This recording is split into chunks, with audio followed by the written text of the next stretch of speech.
Assalamualaikum warahmatullahi wabarakatuh dan salam sejahtera. Saya mewakili kumpulan 4 ingin memulakan perbincangan kami dengan memperkenalkan topik yang sangat penting dan dekat dengan kehidupan remaja pada hari ini, iaitu kesan buli terhadap kesihatan mental remaja menurut pandangan Islam.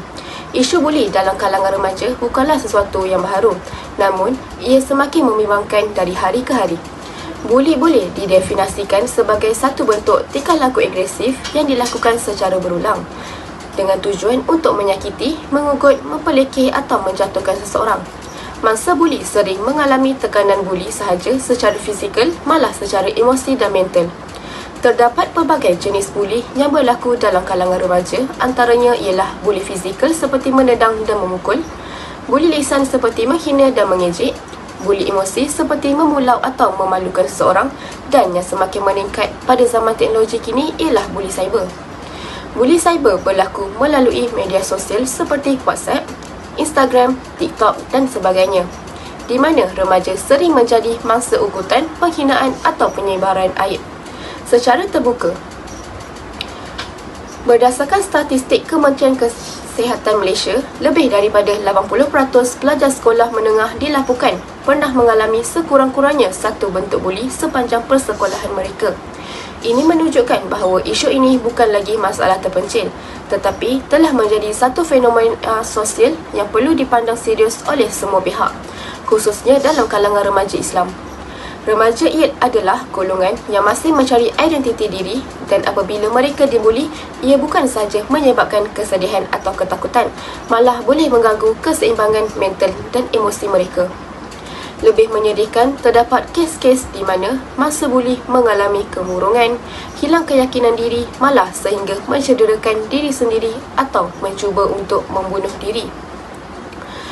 Oleh sebab itu, kumpulan kami memilih tajuk ini untuk dikupas dengan lebih mendalam, khususnya dari sudut pandangan Islam, bagi melihat bagaimana agama kita memberi penekanan terhadap isu buli dan kesihatan mental.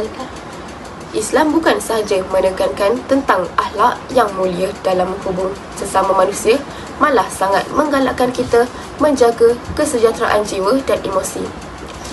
Lebih-lebih lagi dalam kalangan remaja yang merupakan masa harapan masa depan ummah.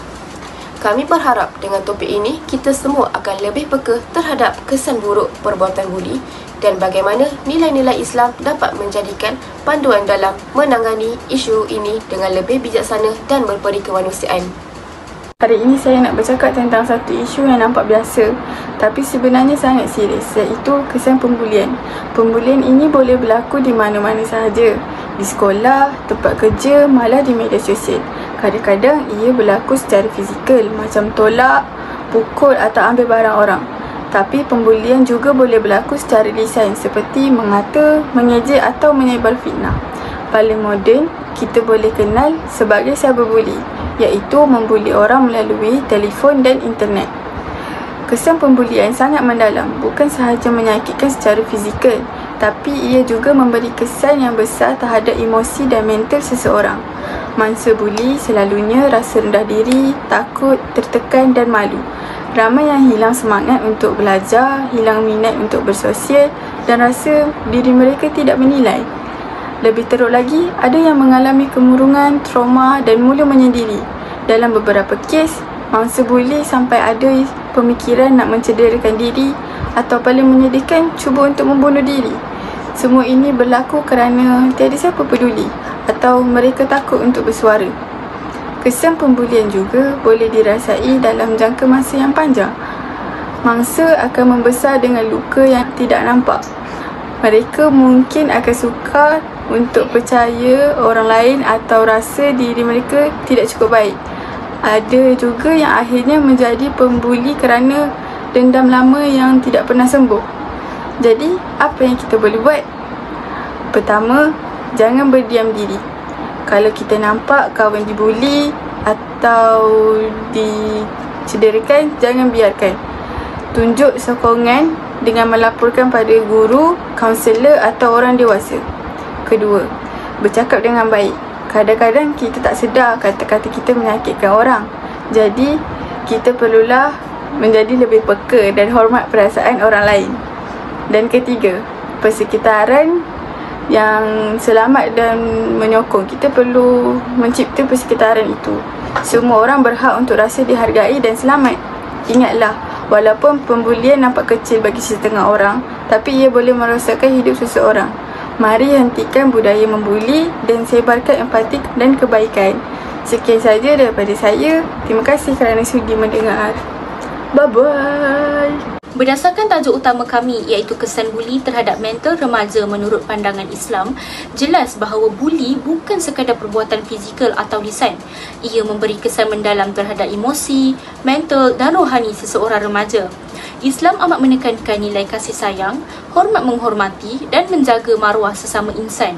Dalam surah Al-Hujurat ayat 11, Allah Subhanahu Wa Taala melarang kita daripada memperlekeh, menghina atau mempersendakan orang lain. Maka, tindakan buli jelas bertentangan dengan nilai-nilai Islam. Oleh itu, untuk mencegah gejala buli yang boleh merosakkan mental dan jiwa remaja, beberapa langkah perlu diambil secara serius. Yang pertama, pendidikan awal tentang kesan buli menurut Islam perlu diterapkan di sekolah. Pelajar perlu difahamkan bahawa membuli bukan sahaja salah dari segi undang-undang, tetapi juga satu dosa yang boleh menggelapkan hati dan merosakkan hubungan dengan Allah Subhanahu Wa Taala.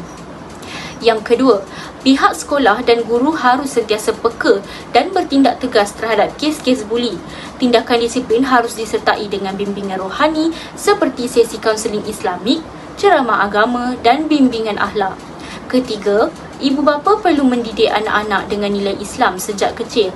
Mereka perlu menanamkan rasa empati, tanggungjawab dan adab dalam pergaulan. Anak-anak yang dididik dengan akhlak mulia tidak akan mudah menjadi pembuli. Yang keempat, masyarakat dan rakan sebaya juga harus memainkan peranan.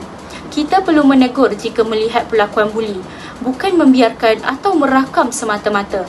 Ingat, Nabi SAW bersabda, barang siapa di antara kamu melihat kemungkaran, maka ubahlah ia dengan tangan, lidah atau hati.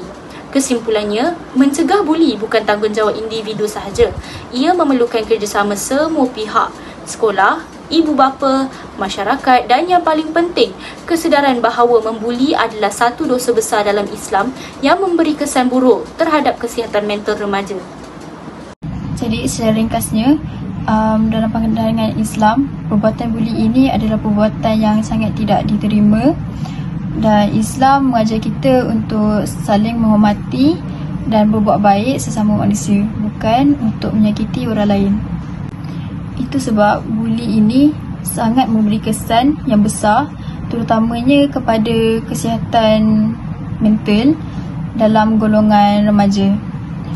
Contoh, mereka akan merasa sedih, murung dan mereka juga akan hilang keyakinan diri. Kadang mereka akan membuat sesuatu perbuatan yang akan membahayakan diri mereka seperti mencederakan diri dan sebagainya. Dan dalam Islam juga, benda itu adalah benda yang salah. Jadi penting untuk kita sama-sama memainkan peranan dalam menghentikan budaya buli ini. Kalau ikut ajaran Islam, kita dapat mengetahui lebih lanjut tentang hilang hormat dan kasih sayang. Dan benda itu akan membantu remaja untuk merasa lebih selamat dan sihat dari segi mental dan emosi.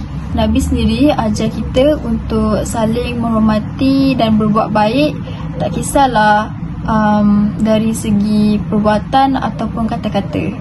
Kerana semua termasuklah kita ada maruah dan hak untuk dihormati.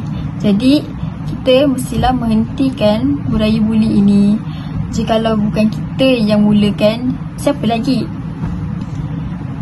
Jadi itu saja. Bye.